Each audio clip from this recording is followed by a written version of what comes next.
अंतरमाय अखंड लिव लागी। कर्म कैसे बनते? एक छोटा सा दृष्टांत दे दूं। एक आदमी था और उसके घर के पास एक पीपल का पेड़ था और पीपल के पेड़ पे रहता था भूत। क्या रहता था? भूत। और ये भूत को तो पता है, भूत की जब इच्छा होती है वो किसी के शरीर में प्रवेश करता है और अपनी इच्छा पूरी करता है। तो ये भूत कभी भी किसी न किसी के शरीर में प्रवेश करता था। लोग आते गए और उस व्यक्ति को कहते कि भाई ये पेड़ को काटो। यहाँ भूत रहता है, भूत से पीछा छुड़ाना है तो पेड़ को काटना पड़ेगा। अब बार बार ऐसे लोगों के गाली गलौज सुनते सुनते वो थक गया और एक दिन कुल्हाड़ी लेके उसने इस पीपल के पेड़ को काटना शुरू किया। पेड़ से नीचे भूत कूदा। उसने कहा ये मेरा घर है, मैं तुमको काटने नहीं दूंगा। फिर क्या करोगे? मेरे से कुश्ती करो, अगर तुम जीत गए तो काटो, अगर मैं जीत गया तो तुमको काटने दूंगा। भूत की और उस व्यक्ति की हुई युद्ध, झगड़ा। अब उस व्यक्ति के सामने कोई उद्देश्य नहीं था। उद्देश्य क्या था? परोपकार का। क्या उद्देश्य था? परोपकार। लोगों को भला होए, लोगों को भूत ना लगे, डर ना लगे। परोपकार के उद्देश्य से उसने भूत से कुश्ती करी, भूत के छाती पे बैठ गया, भूत को हरा दिया। अब भूत ने कहा देखो भाई ये मेरा घर है, अगर तुम इसे काटोगे तो मैं कहाँ रहूंगा? छाती पे बैठ के कहना मुझे क्या पता, तुम कहीं जाओ। रोज लोग तुम्हारे बारे में आके मुझे कहते हैं, गालियां देते हैं, रोज सुनना पड़ता है।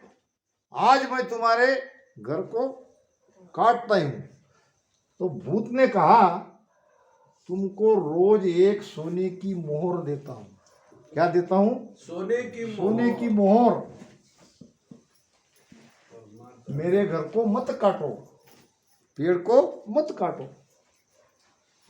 अब इतना कहते उसने कहा अगर नहीं दिए तो दूसरे दिन काट लेना, एक दिन तो विश्वास करो। उठ गया छाती पर से और कुल्हाड़ी लेकर ले जाके रख दी। रात में सोया, सुबह देखा तो पेड़ के पास एक सोने की मोहर थी। उठा के जेब में डाल लिया और ये तो बहुत अच्छा हो गया। और जो कुछ सामान था सब सामान लेके आया, कपड़े ये वो मस्त। अब एक सोने की मोहर कितनी कीमत की रही थी। दूसरे दिन भी हुआ, दूसरे दिन भी मोहर मिली, तीसरे दिन भी मिली, चौथे दिन भी मिली। अब ये तो लोगों को करें शाहूकार हो गया तुम करते रहो गाली गलौज, मेरा तो यहाँ फायदा हो रहा है। पांचवें दिन कुछ नहीं मिला। अब उसने होगा भूत है, कहीं चला गया हुआ, किसी के शरीर में आएगा, कल की परसों की दोनों एक ही दिन देगा। पांचवें दिन नहीं मिली, छठवें दिन नहीं मिली, सातवें दिन नहीं मिली। अब उसको आया गुस्सा। अब लाके उसने अंदर से कुल्हाड़ी लिया और उसको तैयार किया और लगा पेड़ को काटने। भूत कूदा, मेरा घर है, तुमको काटना नहीं है, मेरे से कुश्ती करो। अब इसको तो मालूम था मैं कुश्ती में इसको हरा चुका हूं, मगर उद्देश्य बदल हो गया। अब उद्देश्य क्या था? स्वार्थ। कर्म कब बनते हैं? जब कर्ता भाव आता है। इसमें स्वार्थ आ गया। अब परोपकार के लिए भूत से नहीं लड़ रहा, अब अपने स्वार्थ के लिए, सोने की मोहर के लिए भूत के साथ युद्ध किया। भूत ने उसको पटक दिया, भूत उसके छाती पे। कर्म तब लगते हैं हमारे अंदर कर्ता भाव आए। महाराज क्या कहते हैं? अगाध बोध में है, कर्म बिचारा क्या कर सके, जूं वस्त्र सम होई। कर्म कैसे है? वस्त्र के जैसे। ये वस्त्र है, ये शर्ट है, हम पहनेंगे तो हमारे शरीर में है, वो नहीं पहनेंगे तो नहीं है। तो कर्म कैसे होते हैं? कर्ता भाव से। और महाराज कहते हैं एक भजन में,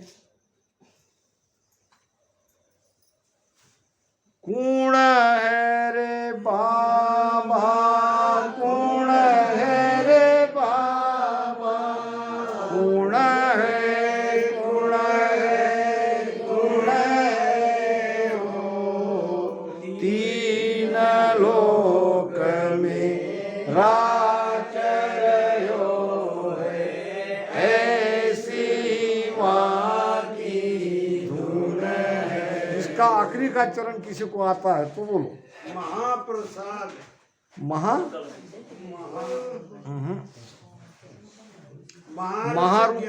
महारस, महारस ज्ञान आनंद पद उपजे, जत वो निर्भय के सुखराम।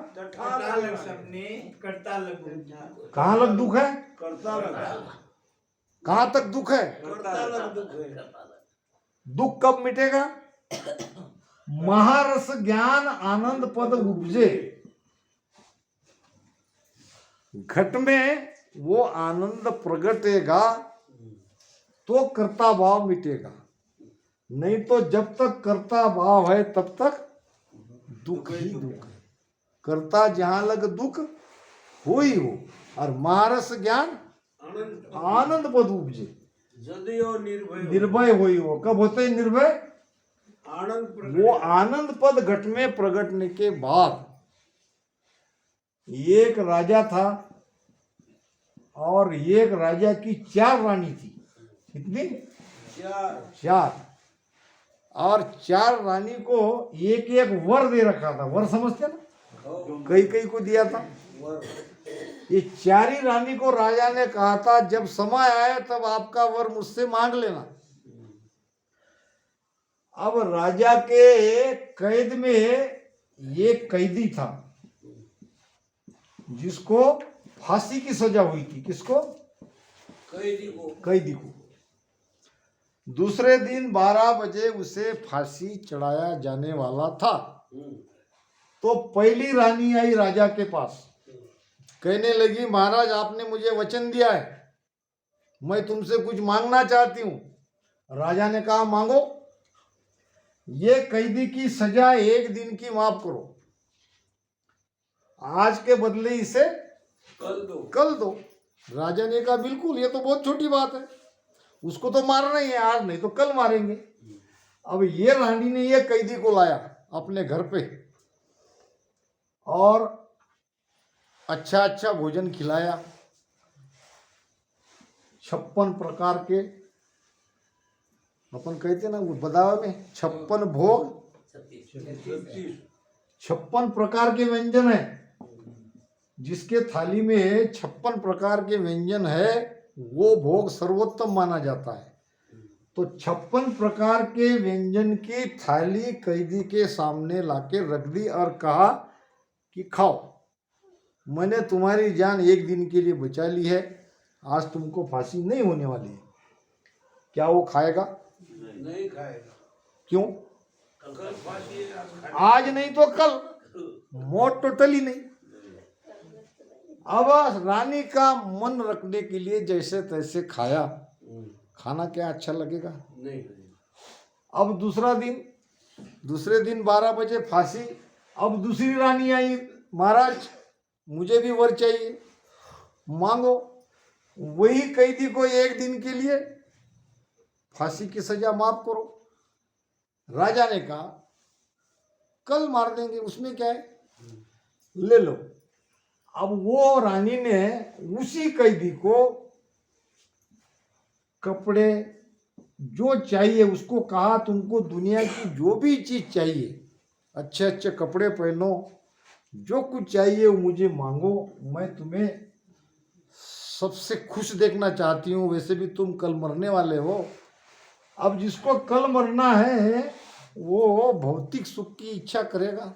नहीं करेगा। अब रानी का मन रखने के लिए कुछ कपड़े पहने और बाद में वो चला गया कैद में। दूसरा दिन उसके लिए मरना ही था। अब रानी आई तीसरी, उसने भी उसी कैदी को, अब उस कैदी को कहा हीरे मोती सोना चांदी जो चाहिए वो सब ले लो, ये सब तुम्हारा, जिसको देना है उसको दो। अब जो मर रहा है उसका किसी के प्रति क्या स्नेह रहेगा? जो कल मरेगा, उसने कहा सब देखा उसने, हीरे देके सोने देके चांदी देके, किसी में मन नहीं था। क्यों कि मौत सामने खड़ी थी। फिर चौथी रानी ने कहा कि अब मुझे चाहिए वर। अब चौथी रानी ने वर मांगा, राजा ने कहा मैं समझ गया, तुमको भी इसको एक दिन की सजा माफ करनी है तो कैदी को ले लो। रानी ने कहा नहीं, मुझे एक दिन के लिए वो नहीं चाहिए, मुझे उनकी फांसी की सजा ही माफ करानी है, उसको फांसी की सजा माफ कर दो। अब जब फांसी की सजा उसकी माफ हो गई, अब तो जो थाली में आया वो खाने लगा। क्या हुआ? अब वो निर्भय। क्या हो गया? वो निर्भय निर्दोष, मौत से निर्भय। अब उसको पता चल गया कि मेरी मौत नहीं होने वाली है। तो जब तक हम निर्भय नहीं होंगे तब तक हम मोक्ष में नहीं जाएंगे। महारस ज्ञान आनंद पद उपजो जदवो निर्भय हुई। निर्भय होना है। किससे निर्भय होना है? काल से। अच्छा, काल से निर्भय कब होंगे? काल से निर्भय कब होंगे? जब आप मन के साथ है, जब आप शरीर के साथ आपका रिश्ता है, आप निर्भय कभी नहीं होंगे, चाहे शब्द आपका कितने भी दूर रहो। जब आपका संबंध ये शरीर से है, जब तक आप मानते हुए कि ये शरीर मेरा है, तब तक काल से निर्भय नहीं होंगे। आपको अभी मृत होना पड़ेगा। 5 दिना पीछे ही मरणो सो बही मेरे रामा सो बही के सुख राम पची सुना को के सुख राम पची सुना को कर दो जग में दुआ साधा मत मेरो जन्म गवाओ संतो माते मेरो जन्म गवाओ। जो कोई से न हमारो जग में, जो कोई से हमारो जग में, दोया छोट सिर बाओ सदा मति मेरो जन्म गवाओ संतो माते मेरो जन्म। क्या कह रहे महाराज? 5 दिना पीछे ही मरनो। सबको मरना है, मरना निश्चित है। आज घड़ी पल पोर मेरे ओजुग जासी छाड़, शेण हेतु तेरा सगड़ा रे करसी काढ़ो का। बिल्कुल हमारा समय मृत्यु का आ गया। अटल है। अटल किसको कहते? टल ही नहीं सकता। कोई कल मरेंगे, कोई परसों मरेंगे, मरना सबको है, आज नहीं तो कल। इसीलिए तो संतों ने कहा है कल करे सो आज कर, आज करे सो अब, पल में प्रलय। प्रलय ना मौत। पल में प्रलय होएगा, बहोर करोगे कब? यानी मौत को ध्यान में रखो। मौत को ध्यान में रखोगे, न नींद आएगी, न मोह होगा किसी से। मोह तभी टूटेगा जब आप मृत्यु को सामने रख के जीवन व्यतीत करोगे। मरना है रहना नहीं, जाना विश्वामी, दो दिन के लिए मत भूलो जगदीश राम जी, मत भूलो। दो बातों को सदा याद करो, एक मृत्यु दूसरा भगवान। एक मृत्यु और एक भगवान को याद करो, तभी तुम निर्भय होगे। अब जो आती है उसका डरना क्या, जो आने ही वाली है उससे डरना क्या, उससे डरना नहीं है। कहते हैं ना, जिंदगी तो बेवफा है, एक दिन छूट जाएगी। ये जिंदगी तो बेवफा है, एक न एक दिन तो ये हमारी निकल ही जाएगी, मगर ये मृत्यु अपना है। मृत्यु को अपनाओ, मृत्यु को समझो, मृत्यु को डरो मत, मृत्यु को अच्छा बनाओ। याचसाठी केला होता अट्टहास, शेवटचा दिवस गोड व्हावा। इसी के लिए हमको जीना है। ये मृत्यु किसकी होती है ये समझो, मृत्यु हमारी नहीं होती, हम अमर है। नैनम छिंदंती शस्त्रानी नैनम दाहती पावक, मृत्यु होती है शरीर की, और हम शरीर नहीं है, यही मान के जीवो, तभी आप काल से जीत सकते हो, नहीं तो काल से कभी नहीं जीत सकते। ये शरीर हमारा नहीं है, मृत्यु होगी तो शरीर की होगी, हमारी मृत्यु नहीं होती है। इसीलिए ऐसे समझ के अगर जीवोगे तभी हम मुक्त होगे। तन सो जगत मन सो बैरागी, करे सकल रहे न्यारो रे, अंतर माय अखंड लिव लागी, सोही हरि को। अब ये तीन उपाय जो मैंने बताए हैं, इसमें मैंने ये नहीं कहा है कि आपको भजन छोड़ना है, भजन करो।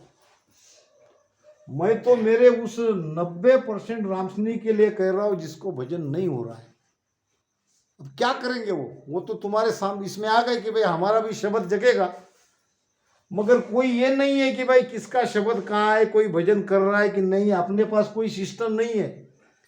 जब बुलाते हैं तब संत महात्मा आते हैं, अपने आप कोई संत घूम नहीं रहे कि भाई किसका शब्द कहाँ है, कोई भजन कर रहा है कि नहीं कर रहा है। ये सब बेचारे भगवान भरोसे बैठे हैं, और एक एक दिन निकल रहा है। तो ऐसे लोगों को अपने आप को शरीर से बाहर रह के जीवन व्यतीत करना सीखो। हम शरीर नहीं है, हम मन नहीं है, ये शरीर हमारा नहीं है, हम शरीर से अलग है। और राम राम करो, संगत करो, धीरे धीरे परिवर्तन आएगा। और सबक तो ये दो बातें हैं, मृत्यु भी एक पल में होती है और मोक्ष भी एक पल में होता है। मोक्ष भी एक ही पल में होता है और मृत्यु भी एक पल में। मगर एक पल में है। मोक्ष होने के लिए हमको ये प्याला है गिलास, यहां तक पूरा भरना है हमको, तभी ऊपर एक बूंद पानी डालेंगे तो छलक जाएगा। ये कई पल में मृत्यु होती है, मगर यहाँ तक आने के लिए हमको हमारा जीवन ऐसा बदलाना पड़ेगा। ऐसी रहनी करनी हमारी होनी चाहिए, कर्ता भाव आने नहीं चाहिए। चाहे स्वार्थ रहो चाहे परमार्थ रहो, हम शरीर से अपने आप को अलग मानो। बाकी और भी बहुत सारी साखियाँ हैं, अब समय के अभाव में पूरा ज्ञान तो यार नहीं हो पाएगा। आप इस तरह से जीवन व्यतीत करना सीखो, धीरे धीरे आपके अंदर एक चमत्कारिक आनंद आने लगेगा। ऐसा कहोगे ये चमत्कार कैसे हुआ, मैं तो इतना आनंदी पहले नहीं था। सुख दुख से परे, सुख दुख माय रखो मन एक ही, दूजो हो न पावे। साक्षी भाव में जाओगे, सुख होगा तो शरीर को होगा, दुख होगा तो शरीर को होगा। मैं शरीर से अलग हूँ, ये भाव से जीना प्रारंभ करो। भजन करो, संगत करो, ज्ञान भी सुनो, ऐसी जीवन तुम्हारा पूरा बिताओ। जरूर इसमें आपको इसका लाभ मिलेगा। इन्हीं शब्दों के साथ वाणी महाराज को यहाँ विश्राम देते हैं। राम राम सा।